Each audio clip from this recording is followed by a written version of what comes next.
তো বন্ধুরা সকলকে জানাই গুড মর্নিং, শুভ সকাল। আমি আবারও চলে এসেছি নতুন একটা রেসিপি নিয়ে। কম সময়ে এটা রান্না করা যায়, খুব কম মশলায় ঝটপট একটি সুন্দর রেসিপি। কাটি কচু অনেকে বলে, আবার অনেকে বলে কচুরমুখী।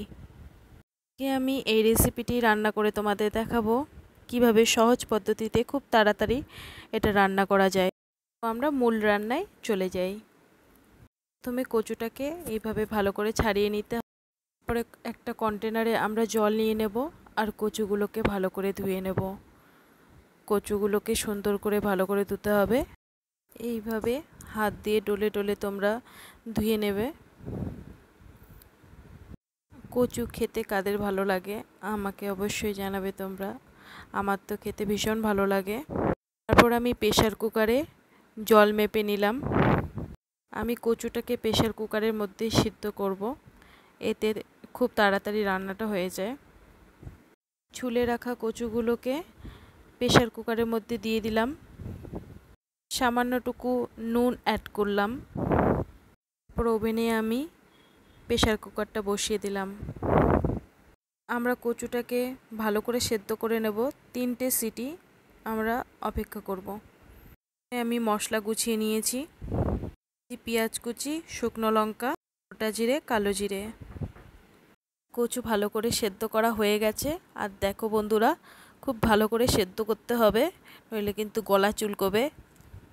আর কচুর তো জাতটাই ওরকম, গলা চুলকায়। তারপর গোটা জিরেটাকে আমরা শুকনো তাওয়ার ওপর ভালো করে ভেজে নেব। ভালো করে ভাজা হয়ে গেলে আমরা এটাকে হামানদিস্তায় ভালো করে মিহি করে পেস্ট করে নেব। আর দেখো বন্ধুরা, আমার পেস্টটা কি সুন্দর হয়েছে। এইভাবেই মিহি করে পেস্ট করতে হবে। আমি চুলাতে কড়াই বসিয়ে দিয়েছি, আর এদিকে আমি তেল দিয়ে দিলাম কড়াইতে। কালো জিরে ফোড়ন দিয়ে দিলাম, শুকনো লঙ্কাগুলো দিয়ে দিলাম। তারপরে আমি পেঁয়াজটাও অ্যাড করে দিলাম। এবার তিনটে উপকরণ আমি ভালো করে ভেজে তারপর আমি সেদ্ধ করে রাখা কচুগুলো দিয়ে দেব। একটু নুন দিয়ে দিয়েছি পরিমাণ মতো, আর একটু হলুদ দিয়ে দিয়েছি, আর ভালো করে কষিয়ে নিতে হবে। এদিকে আমি গরম জল বসিয়ে দিয়েছি, কারণ আমি এতে গরম জল অ্যাড করব। কোনো তরকারিতে গরম জল অ্যাড করলে কিন্তু তরকারি খুবই টেস্টি হয় আর খেতেও খুব ভালো লাগে। তারপর আমার তরকারি হয়ে গেলে আমি বেটে রাখা জিরেটা দিয়ে দেব। আর এই দেখো বন্ধুরা, আমার রান্না কমপ্লিট। তোমরা নিরামিষভাবেও রান্না করতে পারো, খুবই ভালো লাগে খেতে।